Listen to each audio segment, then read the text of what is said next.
Hello, my friends, and welcome back. I'm Chisco Gaming, and exciting stuff is on its way to Rise of Kingdoms. We've got crystal tech changes and a Zenith shop FAQ where are we going to find out how much power you need to get the new city theme? I haven't read it yet. I'm really hyped for this, but you know what else I'm hyped for? The sponsor of today's video's got a really fun game. Let me tell you about it. The publishers of the OG Civilization have a new mobile game, and you might want to go check it out. It's called Civilization, Eras, and Allies, and the makers of the game are the sponsors of today's video. It's a history-based hero collection city-building war game where you'll explore new lands, conquer barbarians and other players to capture seats of great power called city-states. And from those city-states, your alliance will race to be the very first to build the wonders of the world. But perhaps one of my favorite aspects of this game is the hero system and the rich options there are for hero customization. You see, for each hero, you can change out their skills, you can change out the troop type that they lead, and you can even customize their stat bonuses. This is a game where game knowledge is rewarded tremendously, which is in part why I've made a dedicated channel to cover the game. So if you want to check out Civilization, Eras, and Allies, use my link in the description to download the game. Using that link will support my channel, and at the end of this video, I'll also have links to videos on my dedicated channel so that you can get a super fast start in the game. Thank you again to Civilization, Eras, and Allies for sponsoring this video. All right, let's dig into this patch note, baby. The Elysian Feast.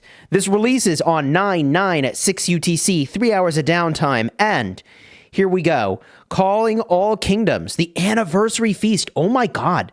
Is it like the 7-year anniversary of Rise of Kingdoms? Log in for 7 days to get a legendary commander and other great rewards. The Rock Yearbook for your 24 to 2025 timeline. The Grand Reunion, bring back old friends to fight by your side. Elysian Treasures, open chests and earn the riches of Elysium. Okay, vague, but I'm in. Fisherman's Fortune, bring out your tackle box. Okay. The Melon Market, I'm gonna steal your melons, baby. Desert Tracks, escort a caravan carrying rare treasures. Ooh, historically, Desert Tracks for a spender has been pretty good value. Circus of Wonders, behold the incredible circus and win prizes if you're lucky. Also, you tap the parrots a bunch and you get some gems. You'll thank me for that later. That's why you're subscribed to the channel, right? Alliance Quiz. Okay, cool. Some free goldies out of that. And I guess gold heads, not goldies. Technically, that's a gold chest. Race Against Time. Okay, Zenith of Power. All right, now, we're going to read the Zenith of Power FAQ. Maybe we should just cut to it right when we get to the bottom of this part. So it says, gain power and earn a brand new city theme. Zenith of Power content. Zenith badges and shop. Increase your power during the event to earn badges, which can be exchanged in the Zenith shop for a city theme, the current theme effect, and other rewards. Note the top 10 governors will still be rewarded with the current theme, but the top 3 will no longer receive the theme effect. Unused Zenith badges will be lost at the end of the event. That piece of the puzzle is a little wild. Now, look, you're subscribed to this channel because I give you insights from Call of Dragons. The folks that make Call of Dragons also make this game, so let me tell you about this, okay? In Call of Dragons, they originally had them expire, and then they said, you know what? We changed our mind. They're not going to expire. And if you did use any of your badges for other stuff previously that, like, I don't know, we're going to expire, they, like, gave them back. Like, they may change their mind on this. I don't know if they will, but they might. I'd like to see them change their mind on this, okay? Because it's really cool when they don't expire. But this is saying they do, so buyer beware. So let's get a look at the Zenith FAQ, which says the Zenith shop is about to make its debut in the Anniversary Festival in the Zenith Power Edition. Before it launches, we want to answer the most common questions. The Zenith shop is a new exchange shop for the Zenith Power. The Zenith Power shop will be viewable at the start of the event, but will be open one day after once the rankings are finalized. Again, you're subscribed. You saw my video about this in Call of Dragons. It's basically the same thing. Card will be in the end screen so you can see exactly what this sort of looks like. But while the shop is open, you redeem for the city theme and the theme effect in the current Zenith of Power. And there's also legendary commander sculptures and legendary materials and more. Now, again, in Call of Dragons, you train 30 million power, and that gives you 1 token per 5 million power you train, and that's how you can get the city theme guaranteed. And you also have like an adornment that gave like an extra 3% of stats or whatever in Call of Dragons. That costs the same amount of tokens. It was 6. So you'd have to train another 30 million power. So if you trained 60 million power and somehow you were not in the top 10, you could have the city theme and you could have the adornment and you buy it all from the shop. If you were in the top 10, you'd have all these extra tokens to work with because being in the top 10 would give you a permanent version of the theme. All right, so what are they doing here? What currency does the Zenith shop use and how can I obtain it? Obtain items in the Zenith shop using Zenith badges. You earn 1 Zenith badge every 5 million power. It's the same. Is there a limit on how many Zenith badges you can earn? In each instance of Zenith the power, you can claim up to 20. Oh my God. Bro, imagine claiming 20 of these. But, you know, they got to limit the Krakens, I guess. Will my unused Zenith badges be carried over? No. This is interesting and different from Call of Dragons. How many Zenith badges do I need to redeem the exclusive theme? Oh, for the upcoming theme, which is an attribute unit bonus for all unit types, it is 12. Wow. I am shocked. The theme effect will cost 8 Zenith badges. In the future, if the exclusive theme does not have a bonus for all unit types, we expect it will cost less than 12. Oh my God. So for an all unit type theme, they're making it more expensive. Wow.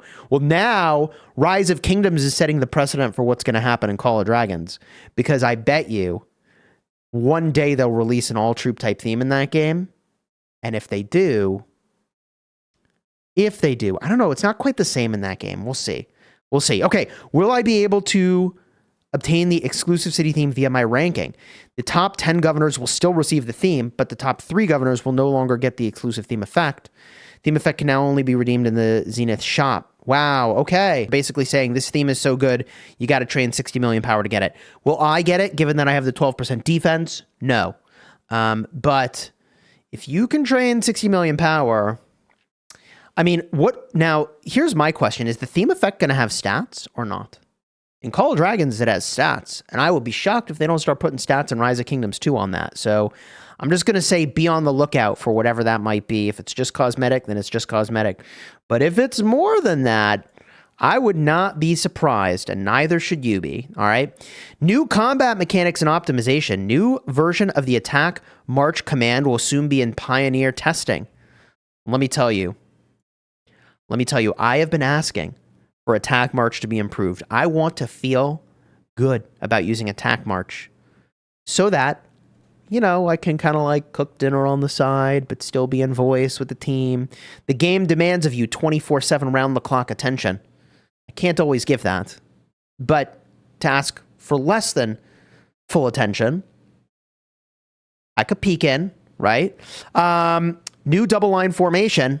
This is the thing you've been waiting for. 10% march speed towards barbarians. Oh yeah, baby.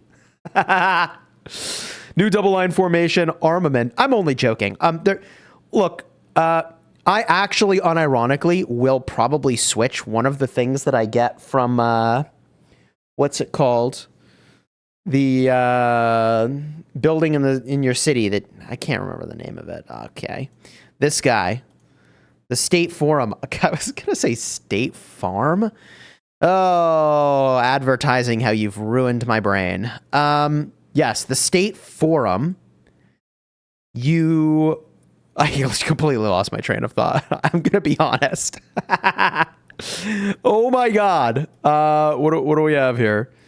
Oh yeah, the State Forum. Okay, there's barbarians. Yeah, I'm going to change it in the State Forum so that I can kind of get some of those passively, and then have them for my barb hunting.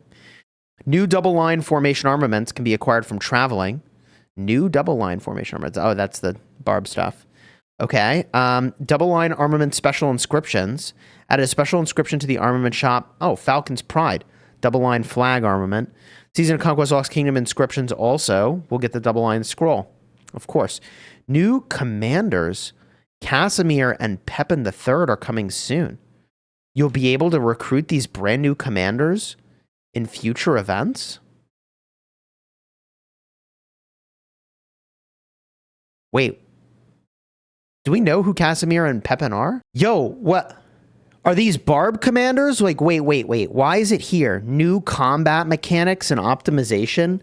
New commanders? Are these cav commanders? Are these leadership commanders? What is this? You'll be able to recruit brand new commanders in the future events? Improve visuals of Minamoto and Cao Cao active skills. All right, I mean, that's like for sure to pull in, like, you know, new players or whatever. Oh my God. Revamp Lost Kingdom and Season of Conquest will be pioneer testing the new acclaim feature in certain Lost Kingdoms. What's acclaim? Acclaim feature?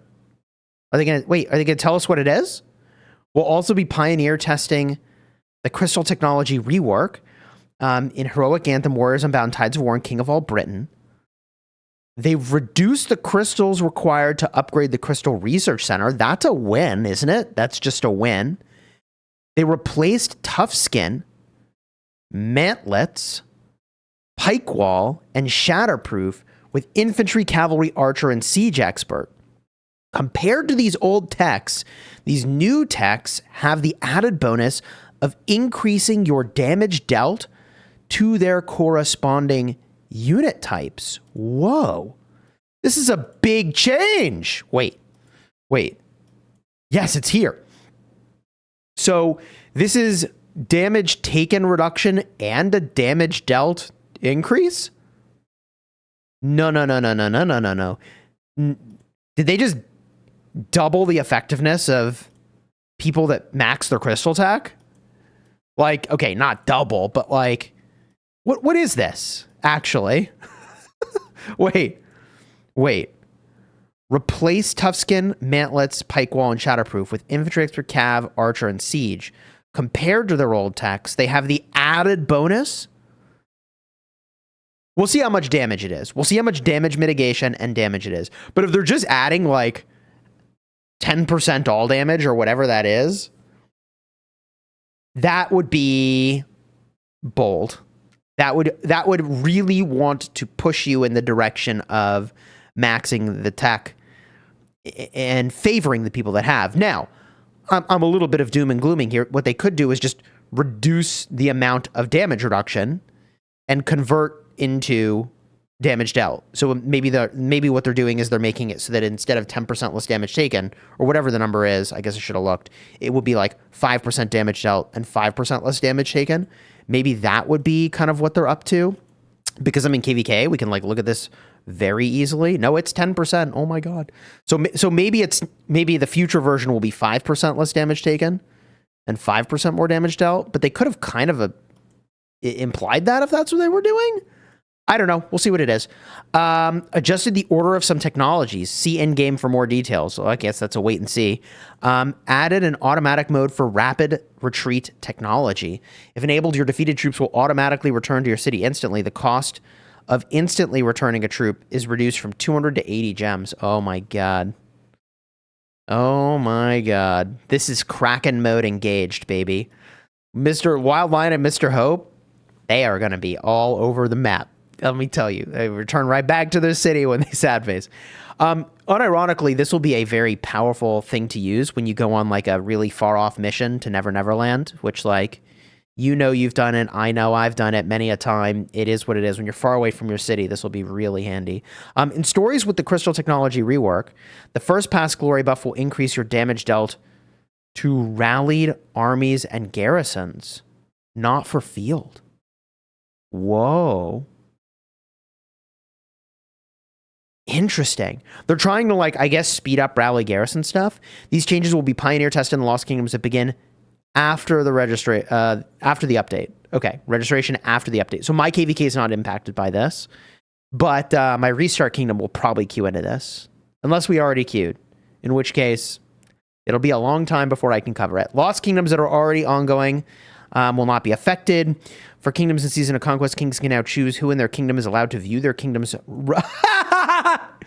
Kings can choose who can view their kingdom's story registration info. Stop spying on my kingdom registrations. I think this is really funny because today, kingdoms urgently need to try to queue when other big kingdoms are queuing, but also even the biggest kingdoms don't want to be queue sniped by other big kingdoms because they don't want to get into these bad situations where the matchmaking feels imbalanced and there aren't even enough kingdoms to match with. So you end up in a KVK with, you know, 3 really big kingdoms and a war camp of like, you know, a bunch of A kingdoms.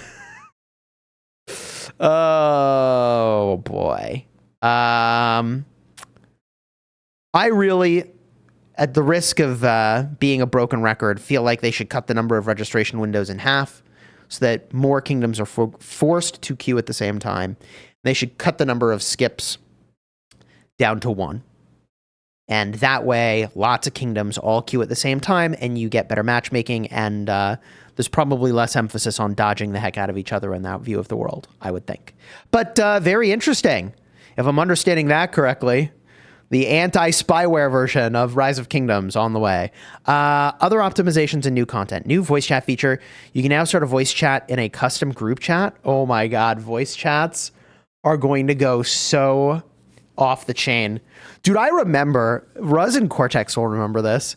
We used to play with people that would put the weirdest things into voice chat. And you used to be able to like leave a voice message in game. I don't know if you can still do that. I haven't even looked. You must not be able to because I feel like I haven't seen it in forever. But you used to be able to like leave voice messages and you could like play other people's voice messages. Bro, crazy times, baby, crazy times. That's wild. Optimized alliance officer permissions. Permission to edit the alliance profile has been moved from the info management permission category to the admin management category. All right. Optimized skill preview animations. Skill preview animations for unrecruited commanders will now show damage numbers. W. Commander's strategy optimization. Commander strategies will now show you how many talent points are required for the strategy. Okay. Look, folks, all in all, very interesting update. Hyped to see what some of this stuff will look like. I think the Zenith power changes, even though there's a massive amount of power you need to gain to guarantee you get a city theme, I think the Zenith changes are a W. My ask, though, would be that they, without thinking too hard about it, eliminate the expiration of these currencies. These unused Zenith badges are lost. That's a bummer. Would have been really cool, but also would have made everybody train only during Zenith if you could carry them over from one Zenith to another, like how it works in Call of Dragons. But it is what it is, all right?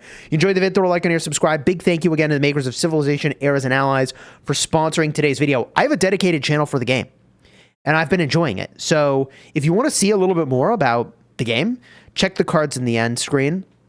Here and here. Generous sponsors are a part of the reason I can be a full-time content creator. So thank you again, Civilization, Eras, and Allies, for sponsoring this video. And thank you for using the link in the description to download the game and check it out. It supports my channel, and I appreciate you.